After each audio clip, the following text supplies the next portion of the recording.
Tim used to adore summer, and now this season seemed to return the affection, blessing him with warmth and other joys, such as the ability to find food and shelter without much effort. The beginning of Tim's homeless life coincided with the warm season, but he was horrified at the thought that, with the onset of cold weather, his life would change for the worse. However, he tried to push away the gloomy thoughts, focusing instead on daily minor problems, such as where to find work, spend the night, wash and eat without getting beaten up. Rapidly, Tim figured out where he would be safe and where the likelihood of encountering hooligans, crazed by summer freedom and hormonal surges, or law enforcement officers, who were sometimes even meaner than the thugs, was high. Of course, he hadn't always lived like this. More precisely, not so long ago, because of his own trustlessness, someone else's dishonesty and unfortunate circumstances, he had slid down the social ladder to the unenviable status of a person of no fixed abode, or simply a homeless person. Being a child, Tim could not have imagined that in the future he himself would become a vagabond. His parents, learning about his future, would have been horrified. Shame and disgrace. Their youngest son, the favourite and darling, had turned into a vagabond, forced to fear the police and live on the street. The man refreshed himself by swimming for a while in the river, rubbing away the goosebumps with a towel forgotten by someone on the beach. Then he carefully placed it in his travel bag, which now held all his belongings, put on his clothes, shaved, looking at himself in a mirror shard, and then walked briskly along the embankment. Early in the morning, trucks with goods would arrive at the numerous cafes on the embankment, and sometimes he could earn a bit by carrying boxes. Even if they paid him with products instead of money, it was still something. Tim couldn't find a permanent job because he didn't have any documents. As the cherry on top, he also didn't have any acquaintances in this city that was foreign to him. Travelling by plane and train was impossible due to the lack of documents, and hitchhiking back home over 1,000 kilometres was scarier than staying put. It was one thing if he had cash, but travelling just for luck was too big a risk. Now he needed to either earn money intensively or find at least some place to preserve the remnants of decency before returning home. Although Tim was engrossed in heavy thoughts about the future, he did not forget to keep a watchful eye on his surroundings. On one of the benches, he noticed a hot dog that someone had left untouched. Without much hesitation, the man sat down next to the food and began to eat, mentally telling himself not to rush. Suddenly, he felt someone's gaze on him. A small girl, whom he hadn't noticed right away, was staring intently at the food in Tim's hand. It didn't take any supernatural gift to understand that the child was hungry. The few passers-by at this early hour hurried about their business, paying no attention to the little girl and the man having his breakfast. Tim asked, "Whose girl are you?" There was no answer. The man asked the next question, "Are you hungry?" The girl remained silent, but the way she swallowed her saliva while looking at the hot dog made the answer obvious. Tim broke off the part he had bitten into and handed the untouched portion to the little stranger. "Here, have some." The little girl, who looked about 5 years old, did not refuse, and quickly devoured the not-so-tasty sausage inside the bun, smeared with ketchup and mustard. However, she did not rush to leave. Tim offered her water, and the girl, taking it, waved her hands as if in gratitude. The man wasn't an expert in child psychology, but he tried to ask questions as gently as possible. "Where did you come from? Did you come here to walk with your family and get lost? What's your name?" However, the girl remained silent and only shook her head in response to all the questions. Tim frantically tried to figure out what to do next. The easiest option was to get up and leave, far away from this little girl. This option would cause him no trouble except pangs of conscience. A more complex path would be to try and find people who could help the girl get home. But whom to turn to? He was afraid to even approach the police station. What if they would set him behind the bars? They could easily accuse him of committing a crime, especially since he couldn't explain who this girl was, and the girl was silent. If the police decided that he was involved in her condition, he would be in big trouble. Tim, watching the little girl, drank down his supply of clean water, reasoned aloud. "Properly, I should take you to the police or a hospital, so I won't have a problem. My conscience would be clear and you would be safe, and your family would find you there. Or even better, just get up and leave. There are plenty of people walking around here, and someone will surely notice you and help you." The man stood up from the bench and was already leaning down to pick up his bag when he felt a small, cool child's hand on his arm. The little girl shook her head desperately. Tears rolled down her cheeks. Tim hurried to reassure the stranger, albeit a bit clumsily and roughly. "All right, no need to make a fuss. If you don't want to go to the hospital, you don't have to. But keep in mind that I don't have a home, and you'll have to sleep wherever you can. I have a secret hideout for now, but it's only a matter of time before it's discovered, and I'm kicked out." Tim spoke to the stranger as if she were an adult, unwittingly sharing his accumulated pain with her. It had been a long time since he had the opportunity to express everything that tormented him, and it was hard to find a more suitable listener. "I don't even have enough drinking water. Well, I can drink from the taps in the restroom, but that might be dangerous for you. The issue of maintaining hygiene is also unclear. The water in the river is still cool for such a little one like you. In short, nothing but problems. The scariest thing is that when the cold comes, I don't even know where to go. You, one way or another, will have to end up in some institution." The girl clung tightly to his hand, and it took him a long time to calm her down. "Listen, while we're here, so to speak, talking, there's less and less chance of finding a job for me. This means that food will be scarce today, so whether you like it or not, I have to go. That's how it is, you understand?" Wiping away her tears with her free hand, the girl nodded seriously. Tim sighed softly. "Well then, let's go. Maybe we'll get lucky."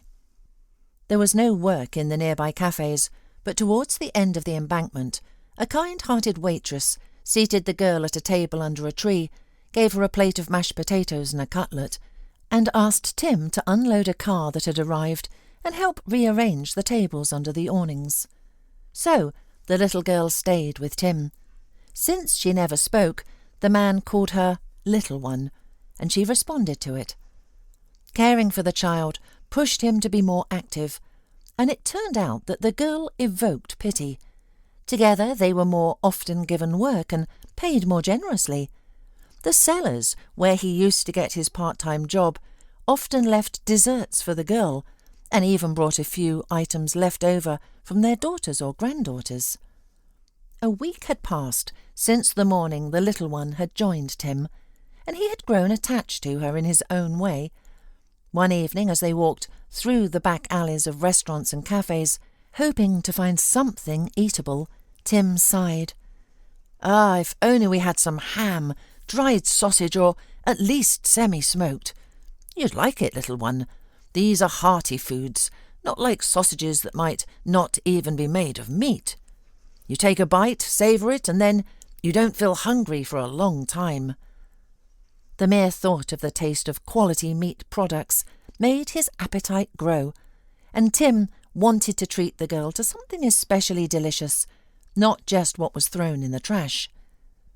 This gastronomic idea turned out to be a tantalising obsession that, passing by the back door of one of the many restaurants on the street, Tim couldn't help but steal the coveted product.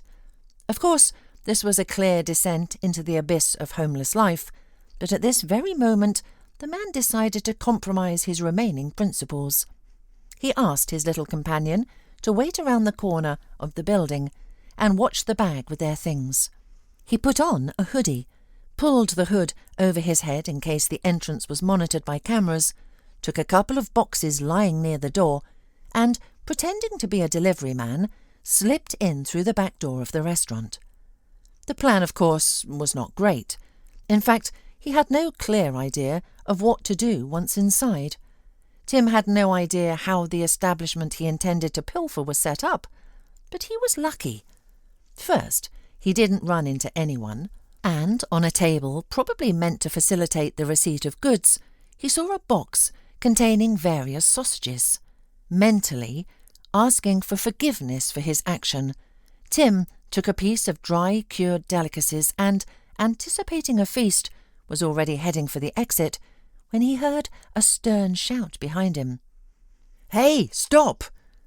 Of course, Tim had no intention of stopping and continued towards the door. "Hey, I'm talking to you! Stop! Are you deaf or something?" Tim, realizing he was in deep trouble, rushed to the door, but it was too late. Someone grabbed his shoulder. Tim tried to free himself from the grip, but to no avail. He braced himself for a beating, but instead suddenly heard, "Paul speak? Is that you? What brings you here? Why did you come in through the back door of my restaurant and try to steal?" Tim was just as surprised and replied to the vaguely familiar man, "Yes, my last name is Speak, but I'm not Paul, I'm Tim, his younger brother."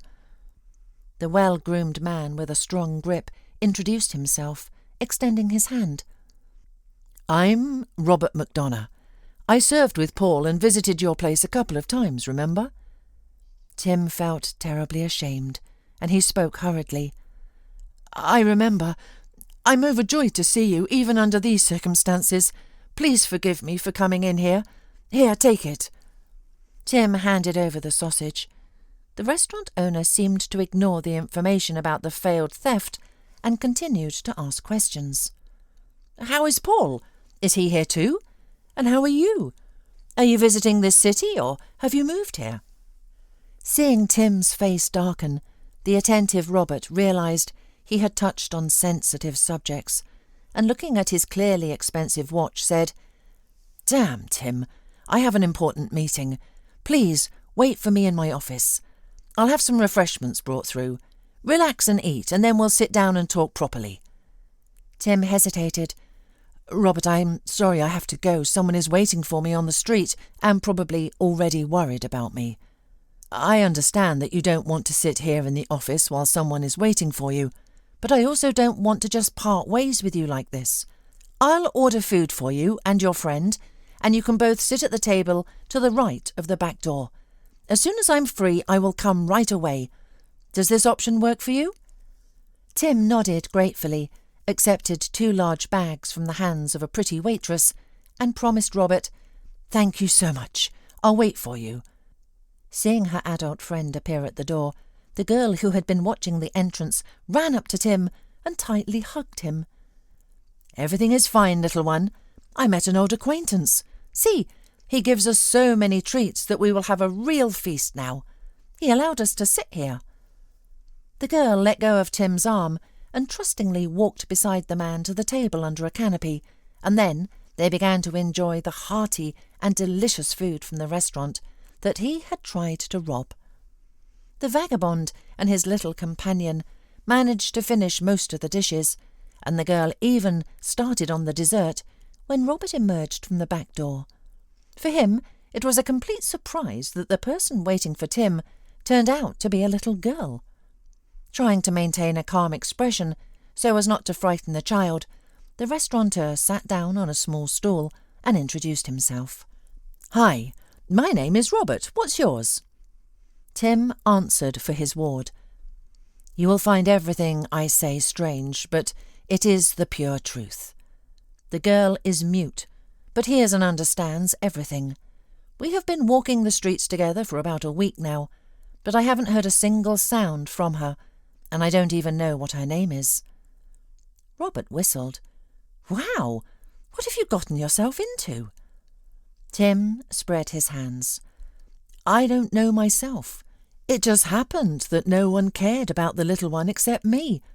So now we wander together. True, I don't know how long this can last. Surely someone is looking for her, but I'm afraid to go to the police. Robert, having come to terms with his surprise, offered, "Listen, Tim, I invite you to my place. There, in a calm atmosphere, we will talk, exchange news. You can even spend the night without any problems. There is enough room for everyone." Tim did not refuse. The opportunity to wash with hot water, maybe even take a shower, and send the little one to wash in normal conditions was more than pleasant. He put the uneaten food in a separate bag, and taking the girl by the hand, followed Robert to the parking lot.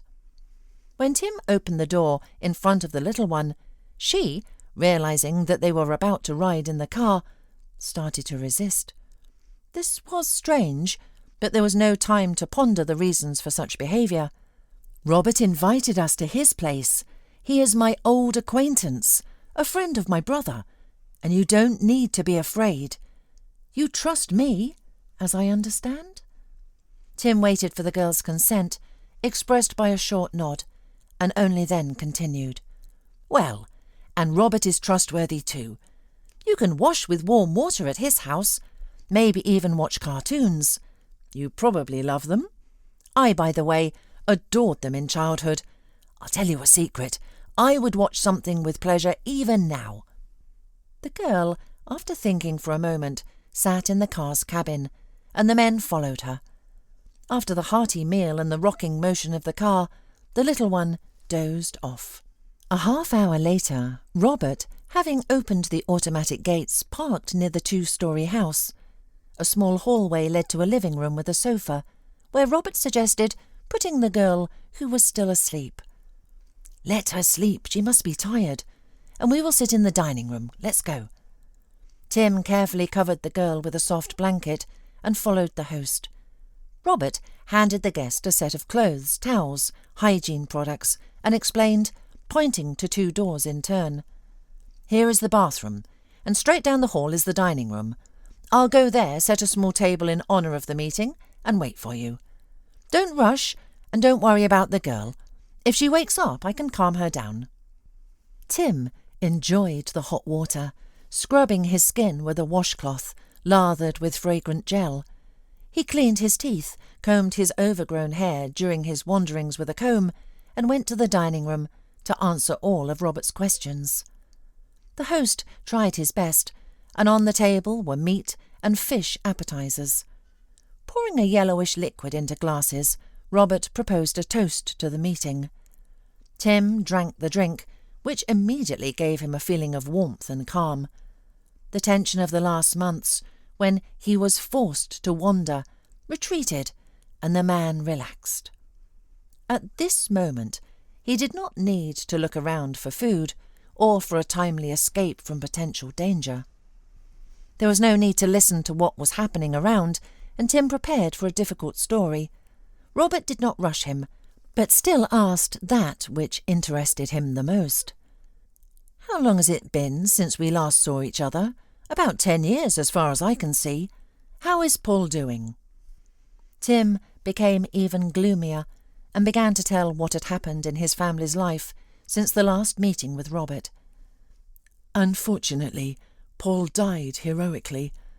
He couldn't live in a peaceful life after what he went through in the war. I don't need to tell you. You were there too, and know very well that the memories stay with you forever. When another campaign started, Paul volunteered to join the ranks, even though our mother, father and I, and his fiancée begged him to stay. He responded to all our pleas the same way. He said he had experience and that it could save the young recruits, like me, his brother. In short, we first received the sad news of Paul's death. At his funeral everyone held themselves together, but after the burial, my parents' health began to deteriorate rapidly. Soon, I was left alone. I lived on autopilot. I got my degree, found a job. I even had some ambitions, willing to work overtime just to avoid returning to an empty apartment. It was a strange life, Robert, I tell you. My career was taking off, but there was no joy in it. I started seeking emotions online, on dating sites. It was fun and it seemed to make me feel less lonely. In short, without going into too much detail, things got serious with one of the girls, Ellie. The fact that there were many kilometres between us didn't hinder our communication. We had a long correspondence. Then we could talk on the phone for hours, and then she came to visit me as a surprise. She called me from the train station on Valentine's Day and said she had taken an unplanned vacation just to spend this holiday with me. It was overwhelming. I showed her around my hometown, and for the first time since my family's passing, I didn't feel lonely. Ellie stayed for a week, and we spent most of our time in bed. It was fantastic. I was going crazy over this seemingly modest girl. When she was getting ready to leave, she invited me to visit her in return. Naturally, I didn't delay my visit to my beloved. We met a couple of months later on her turf, in one of the cities in that region. It was a fantastic week. With each passing day, I grew more attached to Ellie, and eventually I proposed to her. She didn't play coy and agreed right away, but she reminded me that she had no plans to move away from her hometown. Pressing herself against me, she straightforwardly said she would be happy if we lived together. I promised to think about it, though I already knew the decision I was going to make. The next morning, I told her that we would meet soon and wouldn't have to part again. I went back to sell my apartment and buy another one where Ellie and I could be happy together in her city. This took some time, and we were almost constantly in touch. We would always talk briefly in the morning and then chat almost until dawn in the evenings. I sold almost all my belongings, and with a minimal number of clothes and a few photo albums and a substantial sum on my bank card, I went to my beloved. She arranged an evening for me that was truly unforgettable.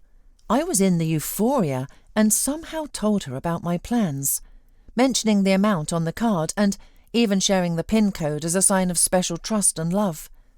After that conversation, I felt an incredible fatigue. The last sweet memory is of me falling asleep, carefully led to the sofa, kissed on the cheek and covered with something warm. The awakening was far from as pleasant as I would have liked. Instead of a kiss, I felt a kick in the ribs. Instead of the soft sofa, I found myself on a hard bench. Instead of Ellie's sweet face, I saw the stern faces of two policemen. One of them had woken me up with a rough kick. When they demanded my documents, it turned out that they were missing from where they should have been. Anxious, I started looking for my passport in my bag, stammering out what had happened to me. The policemen just laughed.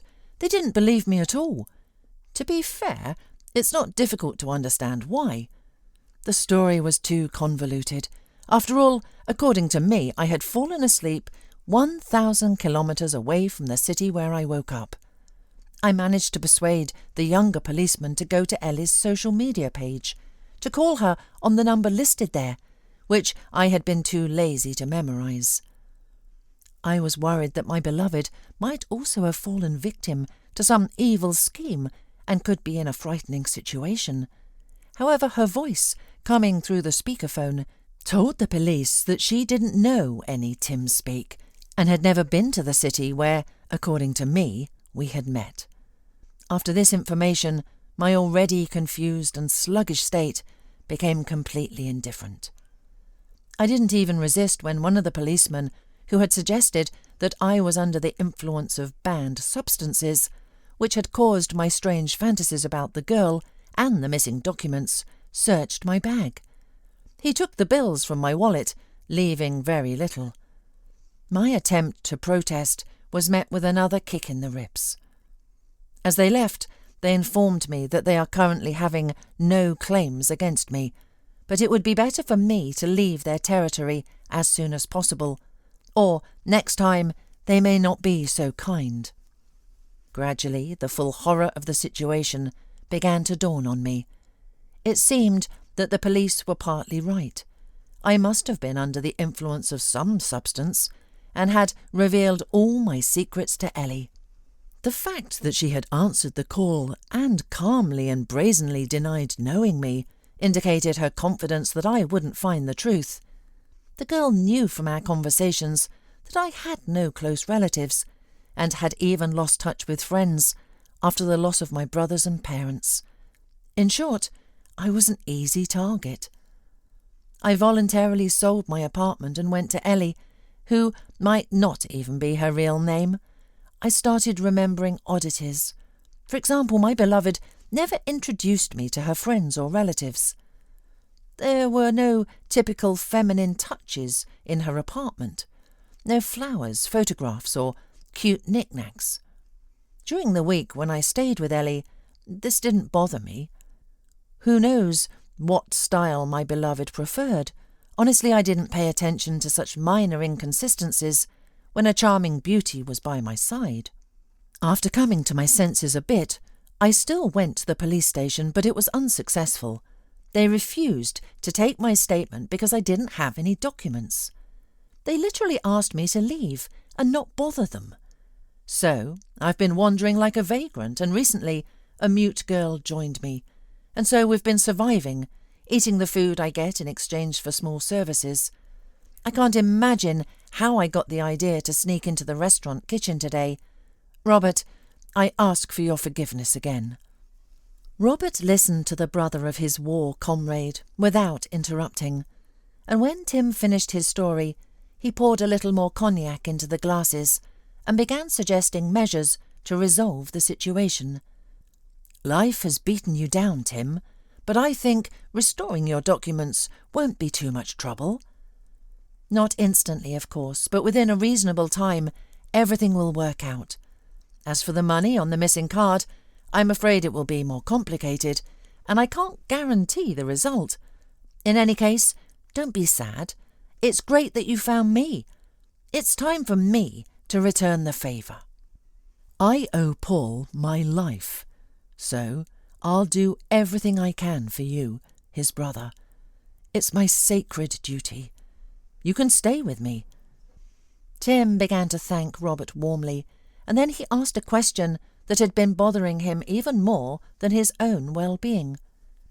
"I understand that this is presumptuous of me, but I also need to figure out what to do with the girl. I was afraid to take her to the police, so I wouldn't end up being blamed. Not only does she not speak, but I noticed that she feared the car." The man nodded. "Yes, the situation with the girl is much more delicate. It's unclear why no one is looking for her and how she ended up on the street. This could take a terrible turn if a homeless person without documents goes to the police and says he found her by chance and doesn't know where she came from. You know what? My wife will return soon, and we will discuss all this with her. I'll call her now and ask her to buy some girlish things, and you make yourself at home here. Eat, drink, and feel comfortable." After the encouraging conversation, Tim, who was already relaxed from the shower and the treats, felt as if a weight had been lifted from his heart. Of course, he was ashamed that he had burdened a virtual stranger with his problems, but he was truly grateful to Robert for taking such an interest in his fate. Even a brief respite from wandering, spending the night in normal conditions, already improved his mood. Lost in thought, Tim peeked into the living room and saw that the girl was already awake. "Hey, are you awake?" he said gently. "Do you want to eat?" The girl nodded. Tim's little companion eagerly devoured everything the host offered, delighting him with her contented expression. Robert, who had already caught his wife, said quietly, "It's wonderful when children eat with appetite. They can be picky, saying they won't eat this or that, but she's not like that." After the meal, Robert suggested turning on cartoons for the girl, and she nodded joyfully, settling on the now familiar sofa in the living room. The men took the chair next to it and also enjoyed watching the funny chases of the mischievous cat after the clever mouse. The idyll was interrupted by the front door swinging open, and a charming woman entered, carrying 2 large bags. She gave a nod to the men and then sat down on the sofa next to the girl and handed her a doll she had taken from the bag. "Hello, my name is Jane, and this doll dreams of becoming friends with you and playing all sorts of interesting games. I also have bath toys, soap bubbles, and little ducks that float. Let's go have some fun with them, and then we'll finish watching the cartoons." The girl, as if asking for permission, looked at Tim, and hearing from him that she could trust Jane as well, reached out her little hand. The woman took one of the bags she had brought and went to bathe the little one. Tim grew anxious. "And your wife won't mind that you've brought a vagrant and a little girl with an unknown past into your home?" Robert reassured his guest. "We often have people staying with us, mostly friends, sometimes business partners, and a few times just acquaintances of acquaintances. Besides, she knows that if it weren't for your brother, I wouldn't be alive at all, so don't worry about it." About an hour and a half later, when the men had discussed many stories, mostly related to Peter, Jane entered the living room. She was without the girl, and seeing the surprise on Tim's face, explained, "I took the little one to the children's room, dried her hair, and she started to fall asleep, so I put her to bed. Besides, I took a picture of her. We should check if there are any missing children in the database who look like her, and now we all need to rest." Robert showed Tim the guest bedroom, and the poor man, who had regained hope for a return to normal life, fell asleep peacefully for the first time since his wanderings. The new day brought unexpected information. "Her name is Fiona Marshall, and she is considered to have run away from an orphanage," Jane said. "They were brought from the distant region on an excursion, and no one noticed at what point she either accidentally or intentionally fell behind from the group. They obviously don't want a scandal, so there's a chance to quietly go and return the little one. It's the weekend now, and the principal's stationary number isn't answering, so we just have to wait for Monday." The little girl played with her new doll, and she beamed with joy. Watching her, the adults felt both tenderness and concern. After all, Fiona would have to return to the orphanage, and although this is, of course, better than wandering the streets, life in a state institution can hardly be called paradise. For Tim, this day in the family circle, where everyone treated each other with love and respect, reminded him of a happier past, and he almost cried from the surge of emotions. And he also felt sad, as he surprisingly realised about parting with his little companion. There was no denying that she complicated his life, as he had to take care of her, feed her, and worry about being questioned about their relationship, but at the same time it gave his existence meaning, although, if he thought rationally, their separation was inevitable. Meanwhile, Robert also had news for Tim. "On Monday we'll go to the police station to see Detective Cicero. He is already aware of your misfortunes, and I was promised that he would approach the situation with the utmost consideration, so don't be sad." The next day Tim was very nervous, but the meeting with Detective Cicero went well. The policeman behaved correctly, didn't mock or sneer, and only grimaced painfully when, in his story, even softening the details, Tim told him about the arbitrariness of the law enforcement officers. "Of course, I apologise deeply for this incident. I think you understand that personal purges are conducted regularly, but it is still impossible to completely get rid of the inappropriate people here. Regarding the scam you fell victim to, we will do whatever we can." When the men got into the car, Robert encouragingly patted his protégé on the shoulder. "Well, consider the matter moving. Everything is in motion, and that means you'll have your documents soon. Meanwhile, so you don't get bored, if you like, you can work in my restaurant. We are always short on additional hands." Tim didn't know how to thank Robert. Words seemed pale, and he replied, "I can even work as a simple cleaner, because I am very grateful for everything you are doing for me." Robert waved his hands dismissively. "It's nothing. It's important to me that the brother of my saviour gets his life back on track."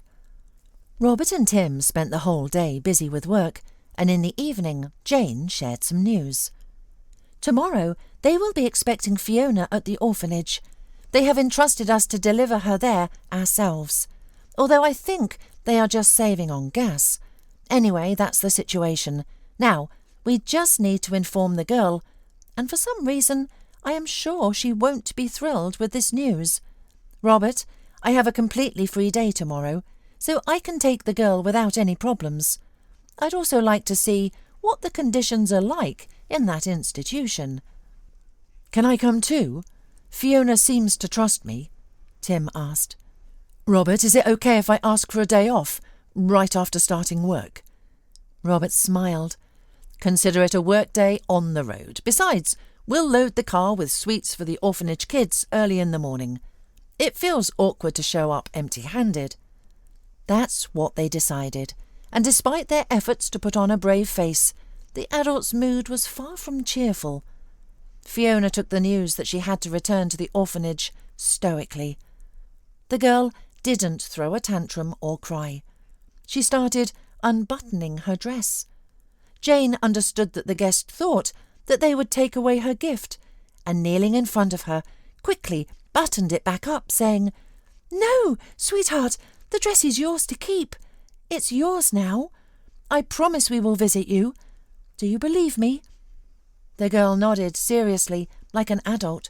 She went to Tim, shook his hand, either thanking him or saying goodbye in advance.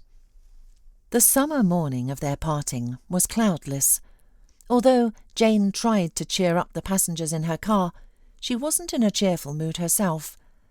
The woman drove the car slowly, following the navigator's instructions, but the destination inevitably approached.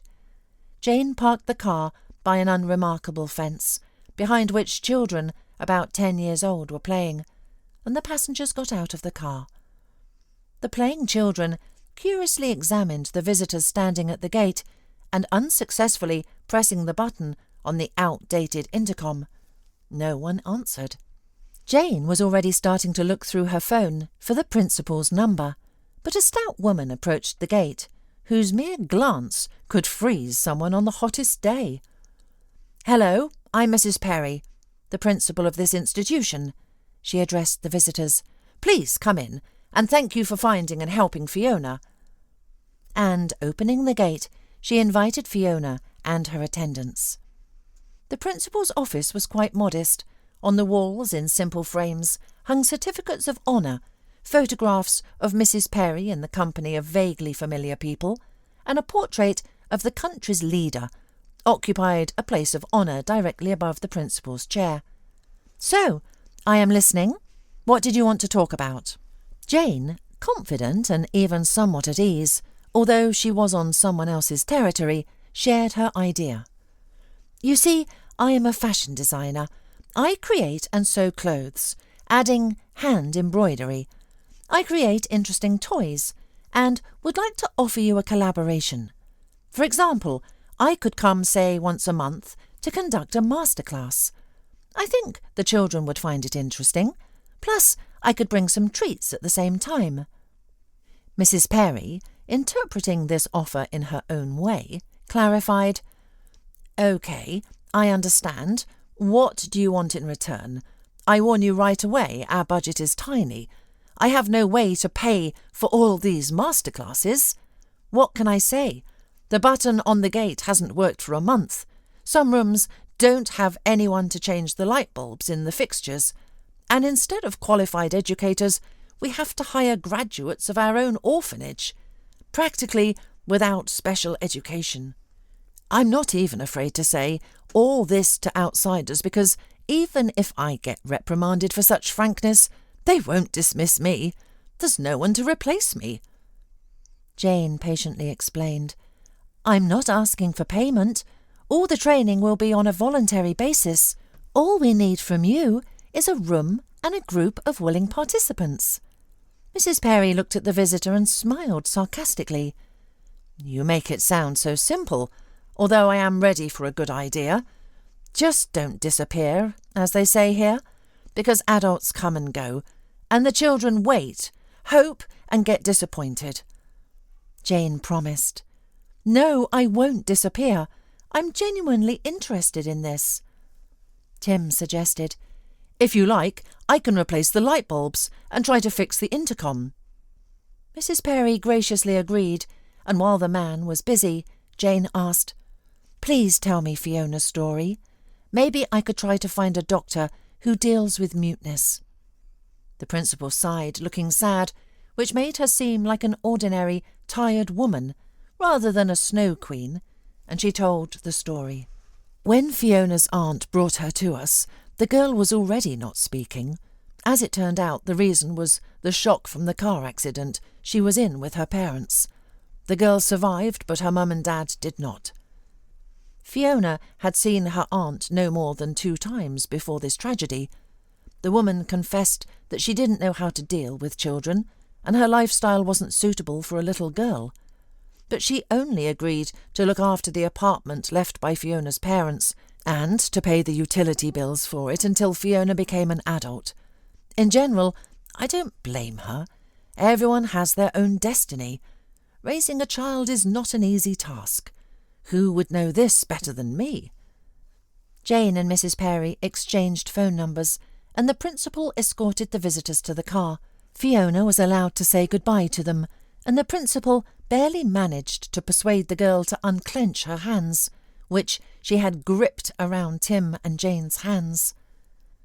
The return journey passed in even more oppressive silence, and only at the end of the trip Jane said, "It's strange. I didn't do anything bad today, but I feel like a traitor.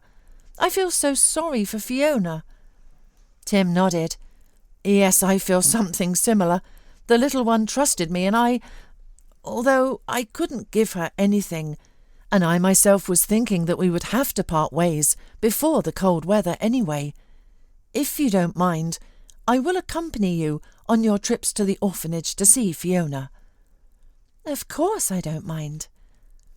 2 weeks later, Tim received his documents, and although Detective Cicero could not report positive news about the search for the scammer, this was already a big victory. Jane and Tim were going to visit the orphanage, and since it was Robert's day off, he decided to join them. When Fiona entered the room where her adult friends were waiting for her, Jane even shivered from surprise. The girl looked incredibly sad, and, not having a robust build before, now looked even more emaciated. Taking control of her emotions, the woman handed her a beautiful blouse, a fabric bunny, and several drawings. "Fiona, hi! Look what I brought you!" The girl timidly approached, but reached not for the gifts, but hugged Jane around the neck. The woman tried not to cry so as not to upset Fiona, and Robert came to his wife's rescue, who was losing her composure. "We brought not only these gifts, we have another surprise for you, sweets, but as Mrs. Perry promised, they will be given out after lunch." Tim, sitting next to the embracing woman and girl, also contributed by saying, "Imagine, I'm no longer a vagrant. I got a new passport. There's such a funny photo in it. You want to see?" The little girl nodded, and the atmosphere in the room became a little less tense. Jane, as promised, conducted a masterclass, but the leaving was tearful for everyone. Later that evening, laying in her bed, it suddenly dawned on the woman. "Of course, we should think guardianship or adoption. Robert, what do you think about the idea of taking Fiona in?" Robert shrugged. "You know I don't mind children at all." The family began gathering documents and completing all the formalities. During another visit to the orphanage, the woman asked Fiona, "Do you agree to move in with me and Robert permanently?" The girl nodded so vigorously that there could be no ambiguity. Mrs. Perry, who was watching this scene, was genuinely happy for her ward. "Fiona has an apartment, and if you take on all the obligations about the girl, you will also have to take care of the apartment and fulfill all the necessary formalities. You need to meet with her aunt to resolve this important issue. The principal wrote the coordinates of Fiona's aunt on a piece of paper, and Robert arranged a meeting right away, choosing one of the nearest cafes. "I'll spend a little more time here with Fiona and join you at the cafe later. Anyway, you don't need me there." And an hour later, entering the cafe, Tim froze in surprise. Sitting on the sofa opposite Jane and Robert was Ellie. He could not be mistaken, for it was this very profile that he had first almost worshipped and then hated. In a few steps he covered the distance that separated them and grabbed the woman firmly by the shoulder, causing genuine surprise to Jane and Robert. "Tim, are you okay?" asked Robert. "Meet Sasha Marshall, Fiona's aunt, and you should be more polite with her. Robert, Jane, before you is the very Ellie who lured me out of my hometown like a gullible fool and robbed me, taking not only the money but also the photo albums that reminded me of my family. Robert, how quickly do you think Detective Cicero can get here?" Tim's voice trembled with nervous tension as he spoke. Meanwhile, Ellie, or Sasha, managed to regain her composure somewhat and tried to accuse Tim of being inadequate. "Jane, Robert, I am seeing this person for the first time. As far as I understand, he is acquainted with you, so only for your sake I will not make a scandal. Just tell him to let me go, and we will forget this incident. In the fall, people might have some mental issues." Tim was a little confused and then suggested, "Put your hand on the table." The woman reluctantly obeyed, and Tim asked Jane, "Roll up your sleeve to see the large birthmark in the shape of a small apple on the inside of your elbow." Jane did as he asked, and was almost not surprised to find that Tim was right. Fiona's cousin turned out to be the very woman who had caused Tim's vagrancy. Detective Cicero arrived and began investigating Ellie and her accomplices. In the end, she received a prison sentence, and Tim was refunded most of the money he had on his card on that unfortunate day. After all these events, Tim decided not to return to his hometown, but to settle near Robert's family. He rented a cosy apartment, from which he could even walk to their house. He often visited Jane, Robert and Fiona. The girl, thanks to her sessions with specialists, started to overcome her muteness, little by little. And soon there was another addition to the family. The birth of the long-awaited baby was the best reward for Robert and Jane's good deed. As the doctors had said, it was practically impossible. So, in the end, everything worked out for the best. Besides, Tim had started a romance with one of the waitresses at the restaurant, and he believed that this time it would be sincere.